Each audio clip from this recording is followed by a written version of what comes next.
Assalamualaikum warahmatullahi wabarakatuh. Bismillah, alhamdulillah. Segala puji bagi Allah yang telah melimpahkan kepada kita nikmat iman, Islam, dan kesehatan. Salawat serta salam semoga senantiasa tercurah kepada junjungan kita Nabi Muhammad SAW beserta keluarga, sahabat, dan seluruh pengikut beliau hingga akhir zaman. Pemirsa yang dirahmati Allah, pada kesempatan ngaji kali ini kita akan menyimak penjelasan dari Gus Baha mengenai satu pembahasan penting yang sering disalahpahami, yaitu tentang mengapa orang miskin disebut lebih dulu masuk surga dibandingkan orang kaya, dan apa makna sebenarnya menurut Islam. Semoga Allah memberi kita hati yang lapang, ilmu yang bermanfaat, dan amal yang diterima. Amin. Makanya saya tuh pernah suatu saat berpikir, kenapa ada hadis orang miskin tuh masuk surga lebih dulu 500 tahun ketimbang orang kaya. Dulu saya janggal. Ternyata kalau orang miskin tuh komunitasnya itu utang beras, jadi urusan nyawa. Jadi sekali menolong temannya itu urusan nyawa, karena sesama miskin tuh pinjemnya urusan nyawa, beras. Minta anterin ke rumah sakit pas sekarat. Kalau orang kaya itu nganterin rumah sakit karena mau ke salon, penyakit kulit, kan nggak penting-penting gitu. Sehingga surganya agak lambat karena yang dilakukan selalu tidak penting. Kalau orang miskin yang dilakukan selalu apa? Penting. Tapi masalahnya zaman akhir orang miskin banyak melakukan yang tidak penting, itu masalah itu. Itu nggak sesuai rencana Nabi. Inginnya Nabi itu kalau sudah miskin ya selalu apa? Penting. Ternyata banyak orang miskin yang perilakunya tidak penting. Karena saya pernah didatangin ibu-ibu itu miskin itu tanya, Gus doain saya kaya. Suami saya itu nganggur, saya bilang kamu siap kalau suami kamu kaya? Nanti rumahnya gaji bagus, mobilnya bagus. Lama-lama yang dievaluasi Anda, rumah bagus, mobil bagus, kok istrinya begini? Terus dia cerita, udah Gus nggak jadi, miskin nggak apa-apa. Jadi saya ini kan ya aneh-aneh, orang itu aneh-aneh. Pertama yang dievaluasi mobil, rumah diganti, lama-lama Anda. Suami kamu punya potongan gitu? Iya Gus, kayaknya iya. Sudah Gus, biarin miskin aja sampai mati. Ya alhamdulillah sampai sekarang miskin dan syukur karena berkatnya ilmu itu. Assalamualaikum warahmatullahi wabarakatuh. Bismillahirrahmanirrahim. Tabarakalladzi nazzala al-furqana ala 'abdihi liyakuna lil 'alamin nadhira. Allahumma shalli wa sallim wa barik ala habibika sayyidina Muhammadin wa ala alihi wa sahbihi ajma'in, amma ba'du. Yang sangat kita hormati bersama Prof. Kures, semua tamu yang saya hormati. Ini karena Pak Rektor sudah tawaduk, jadi tidak saya hormati. Tak apresiasi tawaduknya. Karena di undangan itu, Rektor itu tulisannya Fathul Wahid, nggak ada profesornya, nggak ada doktornya. Ini benar-benar tawaduk. Begini, jadi semuanya tamu yang saya hormati, ngaji bener-bener ngaji ini bikin nervous narasumbernya. Begini, ini mungkin ada Pak TGB, ada Pak Lukman kemarin ketemu saya di Jakarta. Orang tuh kalau ingin pinter, ini anak-anak di PPAI ini, syaratnya itu kalau ngajar itu gurunya ikut, muridnya ya ikut. Jadi Syekh Zakaria Al-Ansori itu dulu gak pinter-pinter banget. Gak pinter-pinter banget, sampai dapat gelar Syekhul Islam. Karena dia itu trauma, gurunya itu namanya Ibnu Hajar Al-Asqalani itu kerennya minta ampun. Kalau melihat santri goblok itu marah betul. Kalau sekarang punya santri goblok kadang seneng karena gak nyaingi kiainya. Itu kalau ada anak UII terus dapat gelar apa di Harvard, yang bingung Pak Rektor, saya aja ada sampai kayak gitu. Punya murid itu pinter sekali, namanya Ibnu Hajar Al-Haythami. Makanya kata saya Zakaria ini, saya kalau mau ngaji ya bingung karena guru saya itu kerennya minta ampun. Kalau mau ngajar ya bingung karena murid saya ini pinter, ditipu gak bisa. Ternyata itu bikin pinter. Ya saya sekarang di sini mau ngomong seenaknya itu ada Prof. Kures, ada Dr. TGB, itu kan kayak tukang koreksi, jadi repot nanti kalau salah. Terus yang ngaji-ngaji di sini itu juga lebih pinter lagi. Pokoknya mintanya itu masuk surga lewat arahnya Gus Pak. Bikin arahan masuk surga itu kan ya tidak gampang. Tapi saya pastikan delalah Nabi hanya ngendikan mangqala la ilaha illallah dakhalal jannah. Saya sering komplain ya sama beberapa orang-orang soleh. Saya komplain betul, bukan komplain nanti komplain betul. Dia itu ngijazahi saya wiridan la ilaha illallah panjang terus ruwet. Terus saya nggak hafal-hafal, saya dimarahin. Gus, kamu itu cerdas kalau ini kok udah hafal-hafal. Memang saya sengaja tidak saya hafalkan gitu. Yang ada tambahan-tambahannya itu Pak Kures. Banyak tanya. Kenapa? Nanti ke rumah saya, nanti tak kasih tahu. Tak kasih tahu itu si orang soleh ini nangis tobat. Padahal soleh loh. Tapi dia hanya soleh perilaku, tidak soleh secara keilmuan. Jadi juga harus tobat dia. Saya cerita. Di antara perlawanan ahli hadis adalah kalau hadis itu ditambahin, misalnya gini, mangqala la ilaha illallah mi'ata marrah dakhalal jannah. Jika kalau bapak kamu meninggal baru baca la ilaha 50 kali, wah sayang tidak sampai 100 sudah mati itu. Jadi berkahnya tidak ada hitungan itu luar biasa. Tapi kamu nganggap biasa, makanya kita harus konsisten. Hadisnya hanya mangqala la ilaha illallah dakhalal jannah. Jangan kamu tambahi mi'ata marrah, jangan kamu tambahi sekian-sekian, itu bahaya itu. Sehingga ketika ada hadis mangkana akhiru kalamihi la ilaha illallah ditambahi akhir, orang yang akhir kalamnya la ilaha illallah dakhalal jannah, yang di akhir kata-katanya itu la ilaha illallah, perkataannya itu. Itu ada orang mau mati, sudah mafatkan la ilaha illallah. Tapi terakhir terus bilang, jangan lupa ya BPKB-nya ditebus. Itu anaknya susahnya itu minta ampun. Karena anaknya terus berpikir, Gus berarti akhiru kalami abi itu tidak la ilaha illallah tapi BPKB. Ini gimana ini? Saya sebagai kiai yang baik itu tak carikan referensi supaya yang BPKB ini ya masuk yang akhiru kalami. Ini cerita kebaikan saya di depan Pak Kores. Gak apa-apa cerita kebaikan. Daripada gak diakui mendingan diceritakan supaya itu. Tak cari, itu riwayatnya Abi Dawud dan beliau sendiri dalam menambahi akhiru kalami. Di riwayat yang lain itu gak ada akhiru kalami, cukup mangqala la ilaha illallah dakhalal jannah. Karena itu bikin keresahan, kata akhiru kalami itu bikin keresahan. Ada yang akhir kalamnya BPKB, sertifikat. Ada yang akhir katanya nasib-nasib, apalah. Pokoknya banyak yang tidak akhir kalam. Sehingga keilmuan hadis itu harus dijaga. Makanya kata Imam Muslim, Sahihain itu Bukhari Muslim. Beliau ngendikan, lam naros sorihin akdaba fi syai'in akdaba minhum fil hadis. Saya tidak pernah melihat orang soleh berdusta kayak mereka berdusta ketika meriwayatkan hadis. Ini penting saya utarakan supaya orang itu nggak gampang terjebak sama riwayat-riwayat nggak jelas. Tafsir itu menjadi kacau itu gara-gara riwayat-riwayat yang tidak jelas. Maka ini ada Prof. Kures yang sangat-sangat menekuni tafsir. Jadi penting. Jadi mengkhidmati orang Islam itu dimulai dari cara pandang. Kenapa saya menjadi orang baik? Itu sederhana sebetulnya, karena mengakui hukum. Saya ini memang kalau diundang jarang mau, kecuali ada teror-teror tertentu. Karena merasa tua, merasa rektor apalah yang bisa dipakai neror itu ya terserah. Yang penting bisa ada. Termasuk TGB kemarin itu datang ke rumah saya, tapi saya sudah bilang pasti tidak ikhlas. Ternyata betul mengundang saya. Terserahlah teror itu apa. Saya enggak, ini supaya kalian tahu ilmu itu penting. Ilmu itu penting. Saya termasuk orang yang berkeyakinan. Saya ini hebat kiai-kiai kampung. Saya sering datang ke kiai-kiai. Tapi pas nggak acara saya cilik kiai kampung. Saya dengan kamu tuh hebat kamu. Kenapa? Saya ini ngajar tafsir kayak tafsir Munir, tafsir Tobari itu udah fardu'ain.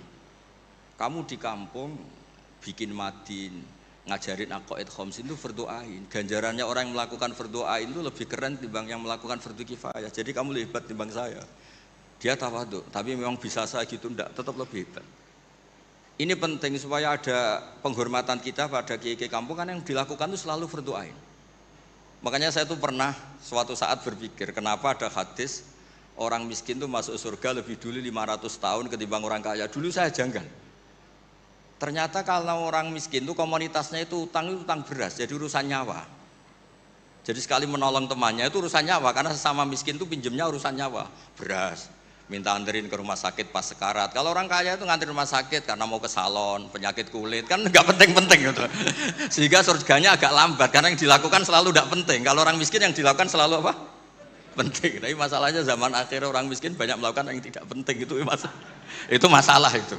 Itu nggak sesuai rencana Nabi. Inginnya Nabi itu kalau sudah miskin ya selalu apa? Penting. Ternyata banyak orang miskin yang perilakunya tidak penting. Karena saya pernah didatangin ibu-ibu itu miskin itu tanya, Gus doain saya kaya. Suami saya itu nganggur, saya bilang kamu siap kalau suami kamu kaya. Nanti rumahnya gaji bagus, mobilnya bagus. Lama-lama yang dievaluasi Anda, rumah bagus, mobil bagus, kok istrinya begini. Terus dia cerita, udah Gus nggak jadi, miskin nggak apa-apa. Jadi saya ini kan ya aneh-aneh, orang itu aneh-aneh. Pertama yang dievaluasi mobil, rumah diganti, lama-lama Anda. Suami kamu punya potongan gitu, iya Gus kayaknya iya, sudah Gus biarin miskin aja sampai mati itu. Ya alhamdulillah sampai sekarang miskin dan syukur karena berkatnya ilmu itu. Jadi saya mohon yang di forum-forum terhormat kayak ini juga mengapresiasi mungkin beberapa saudara kita di pedalaman Papua, bikin jembatan darurat di pedalaman Sumatera, Aceh, bikin apa yang memang mendesak. Sehingga yang namanya fardhu ain itu penting sekali. Saya punya riwayat dari kitab Ibnu Hajar al-Asqalani tadi, gurunya saya Zakaria al-Ansori. Ketika nanti di mahsyar dan secara lahir teks hadis, seorang lagi secara lahir teks hadis itu Allah itu nimbalin Rasulullah Muhammad dan Jibril, berarti tiga, Allah, Jibril sama Rasulullah Muhammad. Terus nabi-nabi datang dan dalam jumlah yang istilahnya itu makom sing yahbitul awalun wal akhirun, satu makom yang semua orang itu ingin. Semua orang kena hisab, kena evaluasi, nabi-nabi ini dekat sama Allah. Itu pertama yang dikatakan oleh Nabi matur ke Allah itu, ay Rabbi ibaduka abaduka fi atrofil ardi, yang menyembah jenengan, yang mengesahkan jenengan tidak hanya kita, orang-orang di pelosok, di pedalaman semuanya mengesahkan jenengan, semua mentahlilkan jenengan, semua mentasbihkan jenengan, tidak yang sekedar di forum-forum kayak gini. Terus Allah bilang iya. Nah sekarang itu krisis keilmuan karena agama ini diambil oleh, ya bisa dikatakan hal-hal yang besar, kayak acara-acara yang besar apa. Meskipun ini pas acara besar, justru itu saya fair ngomong ini supaya sama-sama ingat. Jadi yang dikatakan agama itu nuroy yamsi bihi finnas, menjadi nur yang menyinari hati manusia. Bukan tentang ormas besar, masjid besar, kampus besar, itu bagian dari itu. Tapi ini bukan segala-galanya. Sehingga semua orang itu perasaan hubungannya dengan Allah itu privat. Tidak diambil alih oleh ormas besar atau lembaga besar atau komunitas besar. Ini penting supaya orang itu merasa bagian dari hamba Allah. Makanya ada munajat, ada beberapa ibadah yang tidak disunatkan jamaah. Ini kan unik, Islam itu mengharuskan jamaah. Tapi ada ibadah-ibadah yang malah tidak disunatkan jamaah. Sehingga orang hubungannya dengan Allah itu asik. Terus kedua, ini terakhir nanti Pak Goras yang cerita panjang lebar. Perilaku ilmu itu di atas perilaku ibadah. Dulu Masjid Haram itu keren. Tapi karena salah kelola, itu diisi berhala-berhala yang ingin dapat berkahnya Ka'bah. Jadi orang kafir itu unik, mensyirikkan Allah tapi dekat Ka'bah. Jadi percaya Ka'bah itu keramat, supaya Tuhan ini dapat berkah malah diletakkan pinggir apa? Ka'bah. Jumlahnya 360 berhala. Tapi di saat yang sama orang kafir itu jumawa, mereka ini orang-orang baik. Buktinya menjadi sadanatul bait, menjadi pelayan-pelayan Ka'bah. Nabi saat itu terpinggirkan, hanya sholat di Syi'bu Mina. Nabi dengan para sahabat itu makan daun, makan apa, dan sholat di Syi'bu Mina. Tidak di tempat yang terhormat yaitu Al-Masjidil Haram.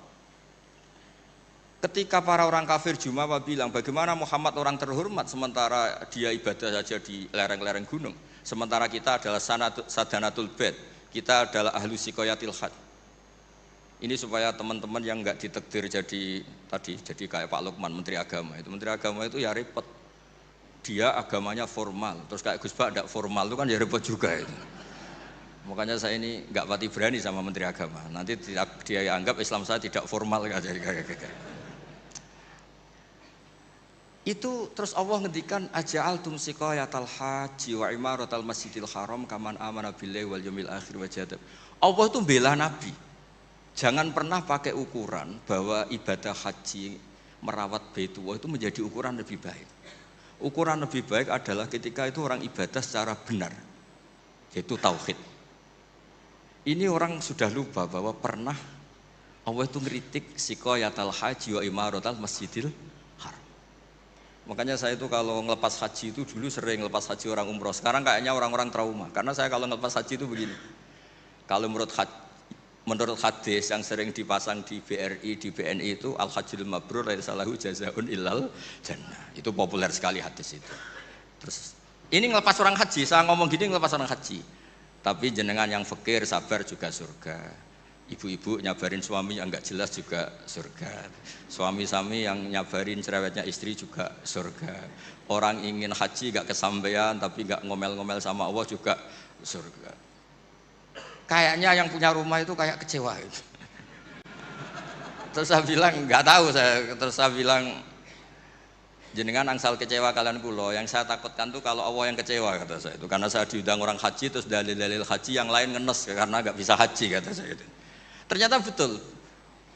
Hampir semua yang hadir itu ngapresiasi saya, Gus matur nuwun Gus. Biasanya kiai-kiai itu kalau diundang untuk haji, dalilnya haji terus bikin kita nelongso, bikin kita tersiksa karena kayak yang masuk surga itu yang haji saja kita ada masuk surga.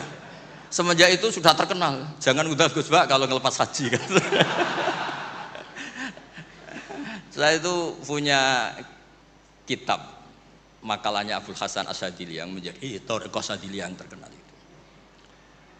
La tansur ilmaka liyusaddiqakan nas walakin insur ilmaka liyusaddiqaka Allah. Kamu jangan pernah menyebarkan ilmu supaya diapresiasi manusia, tapi sebarkan ilmu supaya diapresiasi Allah Subhanahu wa taala. Makanya saya tetap, meskipun kata orang banyak saya ini kiai terkenal, saya itu merasa ibadah saya itu ikrar, mengakui fungsi-fungsi kiai yang di kampung-kampung. Mereka itu, saya pernah punya teman itu nyuwun sewu, gobloknya itu gak ketulungan.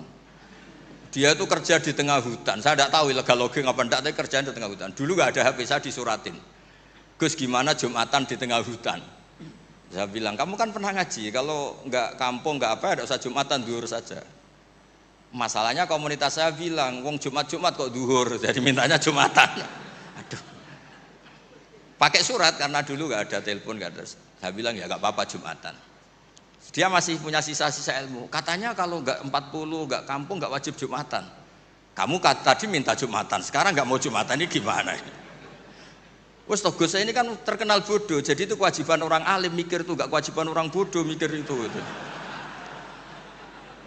Karena dia korban teori bodoh itu penting, kata dia. Nanti kalau ditanya mungkar nakir itu salah, orang bodoh kok ditanya kata. Jadi memang agak direncanakan itu. Jadi ya bodoh pinter akhirnya dia. Setiap tanya saya, masa kamu udah bisa sendiri? Gunanya orang bodoh ya gini Gus, tinggal tanya katanya. Makanya yang hadir di sini juga penting itu. Tinggal minta resep Gus Bak, cara masuk surga, masuk sudah. Gus Bak masuk tidak penting, penting resepnya. Nah, akhirnya saya kan nyari-nyari gimana supaya ada Jumatan seperti itu. Nah ini yang terus saya bilang, kamu sama saya itu keren saya, keren kamu katanya. Kenapa Gus? Kamu nanti dikholi karena pendiri masjid. Makanya saya pernah cerita ini sampai kiai itu nangis. Orang tuh kalau kiai kampung itu pendiri masjid kadang dikholi. Kalau sudah kiai top itu bisa aja disangoni pakai uang kotak masjid kata saya itu. Ini bukan nyindir, bukan, supaya orang tuh ngerti lah. Jadi memang dulu Nabi itu penghormatannya sama orang yang melakukan fardhu ain itu luar biasa. Uwais Al-Qarni itu tetangganya sudah dosowan Nabi. Uwais Al-Qarni itu belum, karena ibunya itu egoisnya minta ampun, nggak mau ditinggal, kemana-mana minta digendong. Tapi Nabi malah ngendikan khairul qurun Uwais Al-Qarni, orang terbaik tabi'in itu Uwais Al-Qarni. Umar kalau kamu ketemu minta, karena dia fanatik mengelola fardhu apa? Ain. Makanya saya mohon sama alumni UII kalau sudah di rumah di mana-mana itu nggak usah merasa kalah keren sama Pak Fathul Wahid karena jadi rektor. Pak Fathul Wahid di sini itu ya rektor, terus ya banyak yang layani, meskipun dia sopan katanya pelayan, tapi yang layani bawahnya. Gak pernah nyupir sendiri tetap. Gak pernah nyupir sendiri, ya gak pernah buka pintu sendiri, tetap dilayani. Tapi kalau kamu di kampung jadi kiai musola terus miskin itu, yakinlah pendiri. Statusnya apa? Pendiri, bukan penerus, tapi apa? Pendiri. Pak Fathul Wahid hanya apa? Penerus. Nah itu lah kacaunya kiai kampung setelah tak kasih tahu gitu, emang bener-bener sama saya terus nggak sopan. Waduh. Ya tapi saya ikhlas lah atas nama ilmu. Bener-bener nggak sopan. Waduh ini ya. Sopannya tuh pendak kalau dia iskal hukum karena sinaune serius, saya tanya Gus ini hukumnya gimana? Akhirnya sopan lagi. Dia nggak bisa, ilmunya nggak cukup untuk menjawab. Ya tapi apapun itu yang namanya ngaji itu pengakuan ikrar ya. Jadi penting, makanya kan diantara hebatnya Rasulullah SAW itu kata Imam Ghazali, nggak ada pemimpin justru kena khitab wakhfid janahaka liman ittaba'aka minal mu'minin. Muhammad, kamu harus merendahkan diri kamu liman ittaba'aka, sama orang yang ikut kamu, sama santri kamu, sama orang yang percaya sama kamu. Kayak apa Allah mendidik kekasihnya. Jadi yang disuruh sopan malah nabinya. Jadi kalau andekan di era modern Pak Fathul Wahid yang sopan sama mahasiswa, itu yang penopang kampus. Kayak apa? Makanya kata Imam Ghazali, andekan mental ta'azzus atau takabur, andekan keangkuhan itu hal yang baik. Lama amarallahu ta'ala habibahu biqauli ta'ala wakhfid janahaka limanit taba'aka minal mu'minin. Nah tentang visi ya, visi itu gampangnya tadi. Agama ini kan menentukan halal haram. Zaman apapun, teknologi apapun, mesti pertanyaannya ini kalau baik ya halal, kalau buruk ya haram. Misalnya ada teknologi yang orang bisa ke Mekah 2 detik atau 2 menit. Orang tetap pertanyaannya, saat itu ibu kamu sekarat apa enggak? Anak kamu sakit apa enggak? Punya kewajiban fardhu ain apa enggak? Kalau punya fardhu ain kamu tinggal pasti orang nganggap masalah. Ya kan? Apapun kayak kamu, teknologi mutakhir kayak apa? Ya seperti misalnya peristiwa kamu pejabat, pas daerah kamu ada musibah banjir, kamu tinggal iktikaf di Ka'bah, tetap orang nggak anggap iktikaf itu ngawur itu mesti orang itu. Karena meninggalkan fardhu apa? Ain. Saya di sini kata orang banyak kan keren, misalnya sama ahli tafsir Quraisy. Tapi misalnya saat ini istri saya sakit atau anak saya sakit, pasti dianggap ngawur itu, karena meninggalkan fardhu ain. Jadi fardhu ain itu menurut saya segala-galanya. Makanya saya sering ngaji di majelis saya itu saya sering cerita, kata Allah dalam hadis qudsi, ma taqarraba ilayya abdi bisyai'in ahabba ilayya mimma aftaratuhu alaih. Tidak ada ibadah yang paling saya sukai sebagaimana ibadah orang melakukan fardhu. Jadi fardhu ain ini adalah konstitusi. Berarti orang-orang yang sekarang nyari makan untuk keluarga dan statusnya fardhu ain itu lebih keren ketimbang misalnya orang nyari kekayaan untuk rofahiyah, untuk takmilah, untuk penyempurnaan, untuk sekunder. Nah di sini pentingnya peletaan hadis, orang miskin itu masuk surga lebih dulu 500 tahun ketimbang orang kaya. Tapi saya bilang ke santri-santri saya, tapi jangan kamu berpikir kalau Bilal itu surganya lebih dulu ketimbang Abu Bakar. Karena Abu Bakar ini jauh punya kebaikan di luar kebaikan sabar sama miskin, yaitu fungsinya menjadi pondasi Islam, yaitu Abu Bakar. Kalau ingin menjadi orang miskin yang cepat masuk surga tadi, semua perilaku Anda adalah fardhu ain. Semua perilaku Anda adalah fardhu. Itu kan ya berat. Ya jadi saya mohon masalah teknologi, masalah apa, yakinlah sama Islam, pasti hukum tertingginya itu kalau maslahat ya baik, kalau madarat ya haram. Sehingga kamu nggak usah, misalnya ada orang pakar bom, bisa punya bom yang 1 kali ledakan bisa menghancurkan dunia. Ya hukumnya itu ifsad, kalau ifsad itu haram, kalau haram ya ada prestasi, kan gampang, kan nggak perlu ribet-ribet. Ya saya kira demikian sebagai mukaddimah saya, nanti Prof. Quraisy yang meneruskan. Assalamualaikum warahmatullahi wabarakatuh. Waalaikumsalam warahmatullahi wabarakatuh. Terima kasih Gus Bek. Selanjutnya kami mohonkan Prof. Quraisy untuk memberikan tausiahnya. Ya.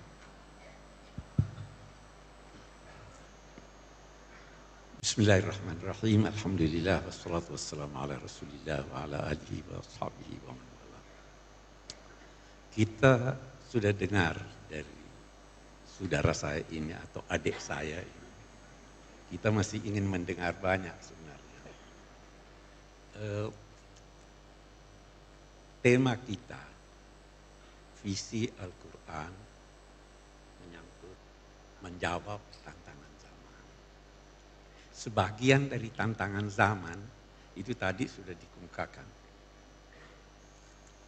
Saya bisa mengambil kesimpulan bahwa tantangan zaman kita antara lain adalah pemahaman agama yang benar. Itu kesimpulannya.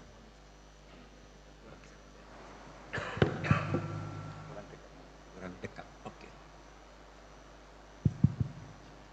Jadi saya ulangi, saya mengambil kesimpulan dari apa yang dikemukakan oleh Gus Bahar tadi, bahwa tantangan kita antara lain adalah pemahaman agama yang benar.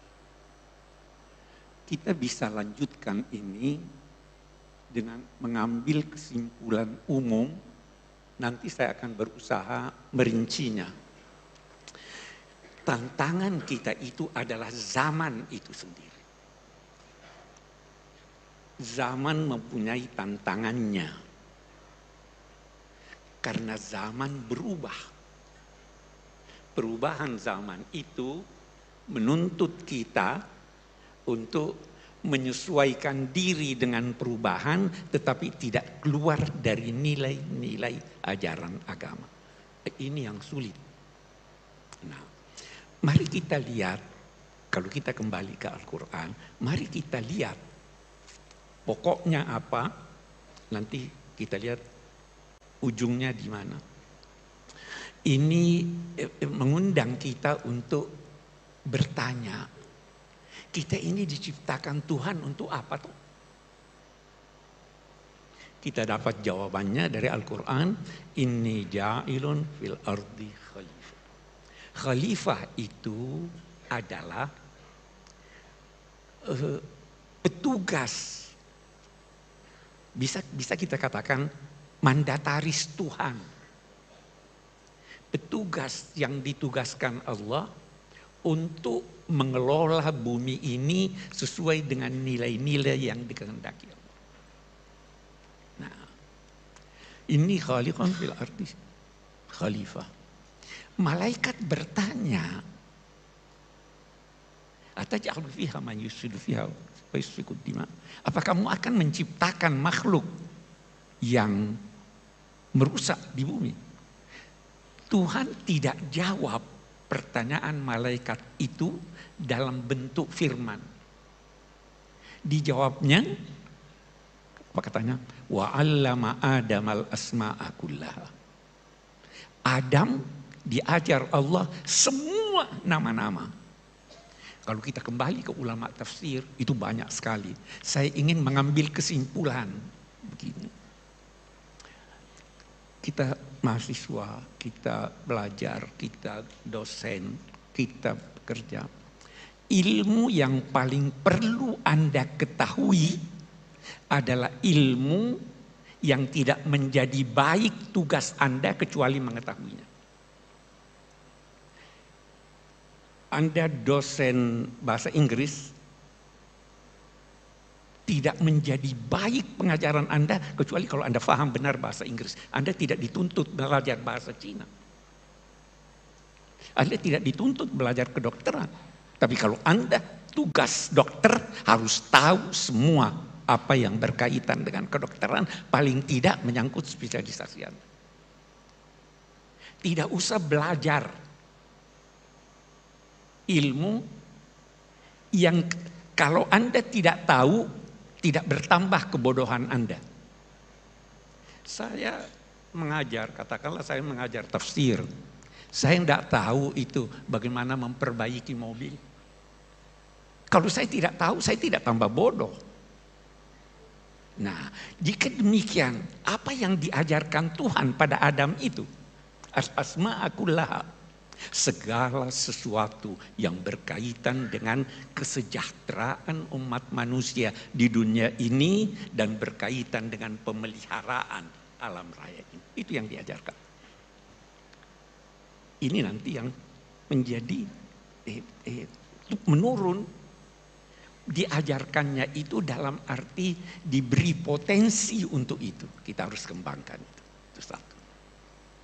Menarik kalau kita lihat lebih jauh. Itu kan Tuhan berkata, malaikat berkata apa? Kami bertasbih. Kata Syekh Muhammad Rashid Ridha, kalau malaikat ditugaskan di bumi ini, tidak akan terjadi perkembangan. Karena mereka tidak punya inisiatif. Kerjanya cuma zikir, zikir, zikir. Ada yang cuma duduk, duduk, duduk. Memang manusia ini bisa salah, bisa berdosa. Karena dia punya inisiatif. Kalau Anda tidak punya inisiatif, kalau Anda takut salah, tidak. Jangan khawatir salah. Nanti Adam kan disuruh masuk ke sorga. Dosa enggak? Dosa dia. Tapi sebelum dia minta maaf, Tuhan sudah maafkan dia. Fatalaqa Adamu min rabbih kalimat fataba alaihi. Allah mengilhami dia kalimat-kalimat, lalu Allah kembali kepadanya. Jadi Allah lebih dulu kembali, tidak usah khawatir salah. Hanya diingatkan, kenapa sih Adam itu tergoda di sana? Allah sudah beritahu Adam, jangan sampai kamu tergoda oleh iblis. Menarik, ini lagi kita lihat. Waktu Tuhan berfirman pada Adam, la yukhrijannakuma minal jannati fatashqa. Jangan sampai setan ini, iblis ini menjadikan kamu keluar dari sorga sehingga engkau, wahai Adam, akan bersusah payah. Dia tidak berkata kamu berdua. Kenapa itu? Fatashqa, dia kata fatashqa ya. Karena suami berkewajiban memenuhi kebutuhan istrinya dalam 3 hal pokok. Apa itu? Sudah disebut kebutuhan pokok manusia. Innaka alla taju'a fiha wa la ta'ra wa la tazma'u fiha wa la tadha. Kamu di sorga tidak butuh pangan, tersedia. Tidak butuh minum, tersedia. Tidak butuh rumah, tempat bergaul, sudah tersedia. Tidak butuh pakaian, sudah tersedia. Kenapa sih Adam disuruh ke sana dulu? Diberi pengalaman. Wujudkan dunia ini seperti bayang-bayang sorga. Damai, kebutuhan pokok tersedia. Jangan sampai tergoda iblis. Itu kan tantangan kita di sini. Sejak dini sudah dikatakan hati-hati. Adam tergelincir. Tahu penilaian Tuhan. Apa itu? Walaqad ahidna ila Adam. Fanasiya. Walam najid lahu azma. Ini jalan keluarnya. Anda bisa tertipu. Itu karena Anda lupa. Kenapa Anda lupa? Karena Anda tidak punya tekad. Sejak semula harus punya tekad. Itu sebabnya ada anjuran zikir. Itu ingat Tuhan.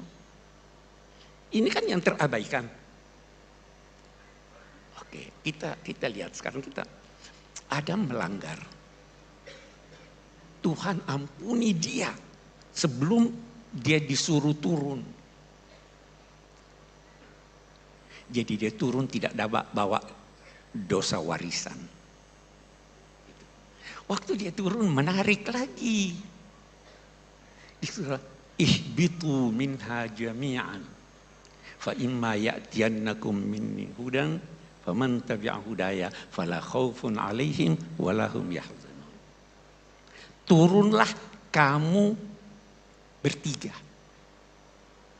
Iblis, engkau wahai Adam, dan istrimu. Kamu saling bermusuhan. Iblis itu musuh abadi. Tiada maaf baginya. Dan dia pandai menggoda Anda. Kenapa Adam tergoda? Penyakit manusia. Mau kekal. Sangka buruk pada Tuhan. Apa itu ayat? Hal adullu kala. Saya senangnya kalau sama Gus Baha ini Quran saya ini.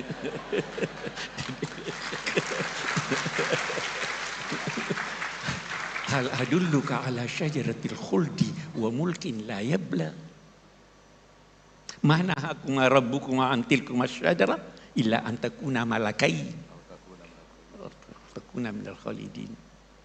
Itu setan menanamkan buruk sangka pada Tuhan. Itu kamu dilarang dekat itu karena Tuhan tidak mau kamu jadi malaikat. Karena Tuhan tidak mau kamu kekal. Jangan pernah buruk sangka pada Tuhan. Ini tuntunan yang kita bawa ke dunia nih. Ihbitu minha jami'an. Turunlah. Anak cucunya menghadapi dunia ini paling tidak ada 3 sikapnya. Dia lihat dunia hebat sekali ini. Sampai-sampai Imam Ghazali ada yang berkata dia tergelincir ketika berkata laisa fil imkan abda'u mimma kan. Tidak bisa lagi lebih indah dari ini. Maksudnya Imam Ghazali tentu bukan mengurangi kuasa Tuhan, tapi saya tidak akan terangkan itu. Indah sekali. Ada manusia waktu dia lihat alam raya ini semuanya indah, semuanya benar, semuanya baik. Kena angin sepoi baiknya, kehausan dapat air minum baiknya, ini kok begini baiknya. Maka dia berusaha mencari apa yang terbaik dan menghimpun ketiganya. Di situ dia menemukan Tuhan. Nah ini yang baik. Mencari yang benar melahirkan ilmu. Mencari yang baik melahirkan akhlak. Mencari yang baik, yang indah melahirkan seni. Tuhan mau kita itu jadi seniman, ilmuwan, dan kebudiman. Satu. Ada yang satu lagi nih, satu kelompok. Lihat indahnya. Alam raya ini dijadikan Tuhan ayat tanda. Saya beri ilustrasi. Saya mau ke Solo, di jalan ada penunjuk jalan. Penunjuk jalannya satu orang berdiri, ada berlian di tangannya, wajahnya bagus. Saya, waduh indahnya. Saya berlama-lama di sini, saya lupa ke Solo. Ada orang begitu terpengaruh dengan keindahan dunia dan sebagainya, dia lupa bahwa itu sebenarnya petunjuk jalan. Ada yang begitu. Ada lagi yang berusaha menghimpun semuanya ini. Tapi dalam soal yang sama dia takut. Dia himpun, begitu hilang dia sedih. Begitu dia mau tidak dapat dia takut. Nah, ini yang banyak sekarang. Mau himpun sebanyak mungkin dan takut bahkan menyesal. Nah, karena itu yang terbanyak Allah di dalam surat itu imma ya'tiyannakum minni hudan faman tabi'a hudaya, tidak akan takut, tidak akan sedih. Anda tidak mungkin takut, Anda kehilangan, tidak sedih. Anda tidak dapat, tidak sedih. Anda dapat yang banyak, tidak angkuh. Itu tuntunannya. Sejak awal nih. Problema kita di sini nih. Oke, bagus. Masih ada waktu. Oke, kita lanjutkan. Turunlah di bumi. Sebenarnya bumi ini sangat indah. Bukan cuma indah, kait berkait. Kita baca surat Ar-Rahman. Ar-Rahman 'allama al-Qur'an, khalaqal insan 'allamahul bayan. Baru lihat.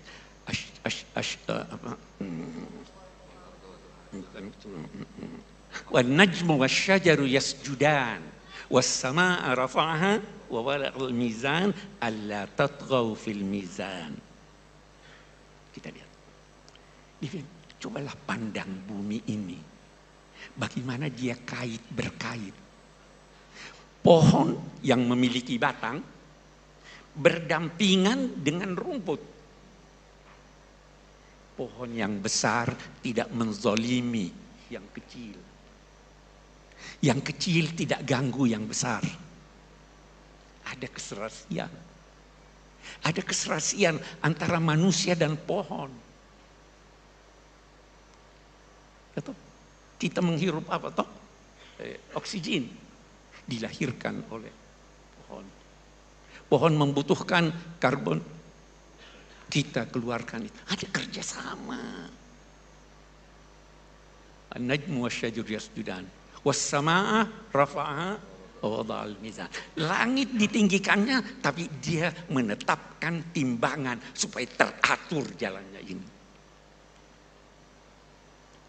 Wal arda wada'aha lil amnam.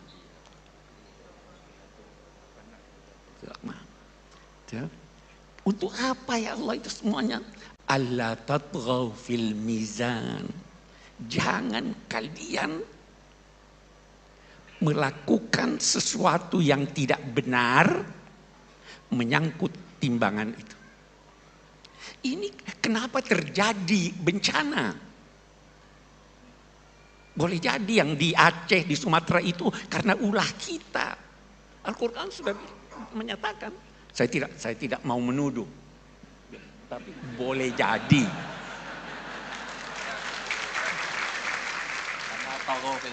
Nah, karena itu wala tatghaw fil mizan. Al-Quran sudah menyatakan wa allau istaqamu ala tariqati la aqnainahum ma'an khair. Kalau berjalan di sini, kenapa kita sakit? Karena tidak seimbang kita. Kenapa tantangan datang? Tidak seimbang antara kalbu kita dengan akal kita. Semua mau diakalkan. Itu zaharal fasadu fil barri wal bahr bima kasabat aydin nas. Sejak semula. Jadi atur keseimbangan. Obatnya keseimbangan. Seimbang dunia akhirat, seimbang ilmu dan iman, seimbang suami dan istri, seimbang dong. Jangan injak-injak istri. Jangan. Nah, ini tuntunannya. Ada keseimbangan itu. Nah, kita banyak problem. Nah, kita maju lagi, lihat bagaimana Al-Quran. Terjadi perubahan. Tidak semua manusia mengetahui segala sesuatu. Ada yang dia butuhkan tapi dia tidak tahu. Ada yang dia butuhkan tapi dia tahu, bisa mengolahnya.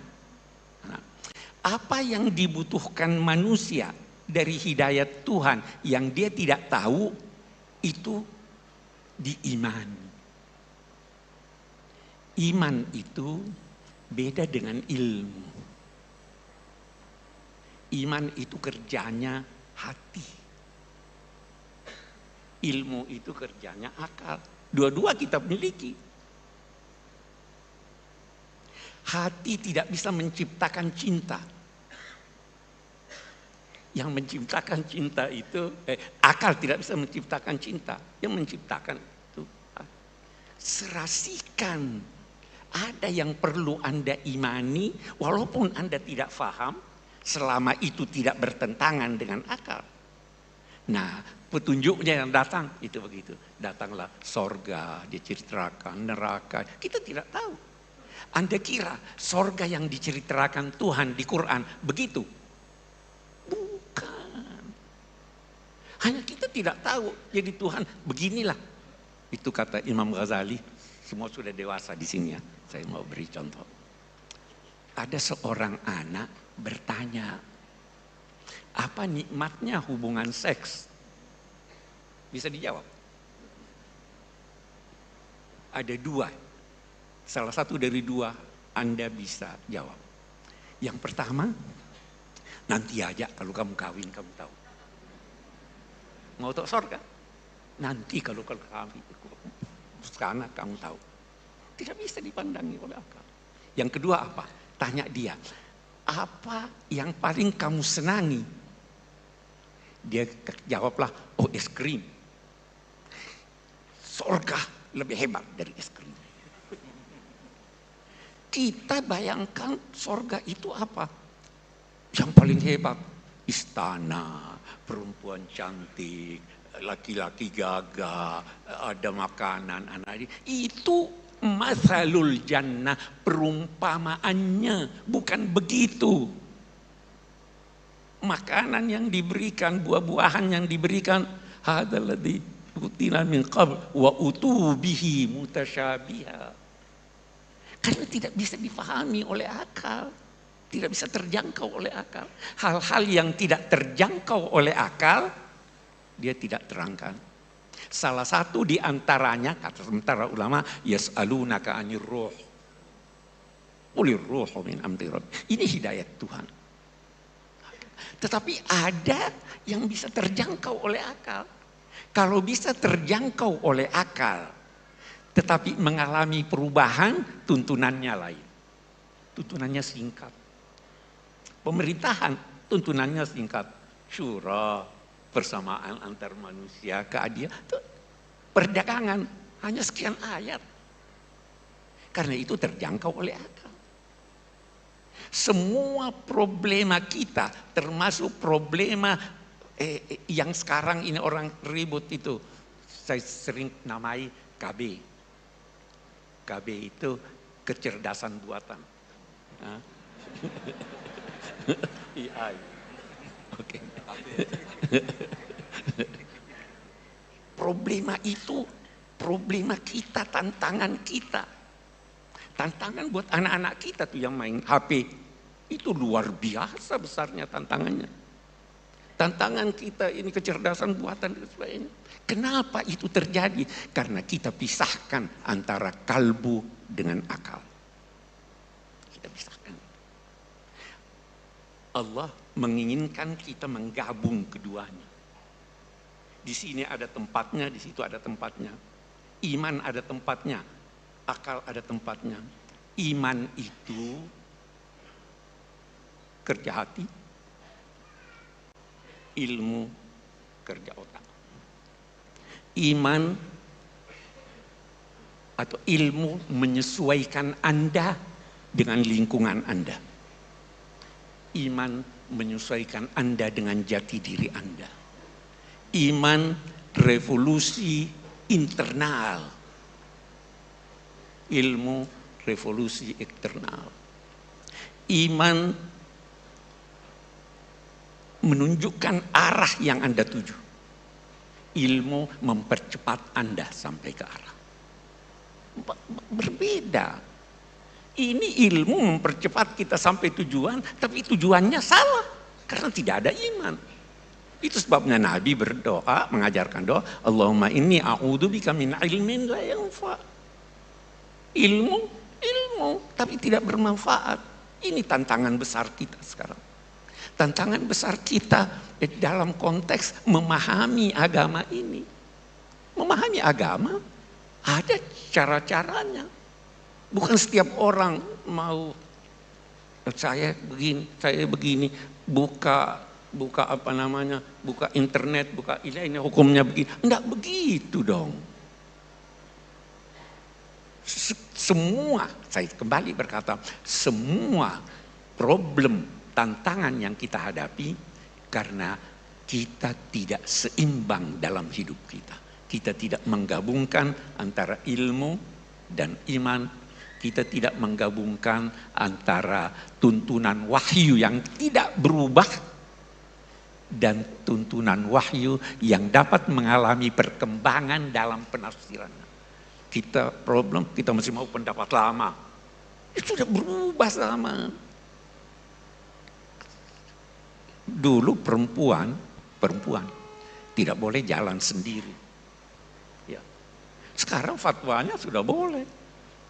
Anak-anak saya berangkat ke Amerika sendiri, perempuan lagi. Kalau masih mau pakai yang lama, ada perkembangan. Ini banyak sekali tantangan, ya, kemiskinan, ketidakamanan, penjajahan, kebodohan, terlalu banyak tantangannya. Jalan keluarnya kembali kepada tuntunan Allah dan Rasulnya. Wassalamualaikum warahmatullahi wabarakatuh. Keseimbangan.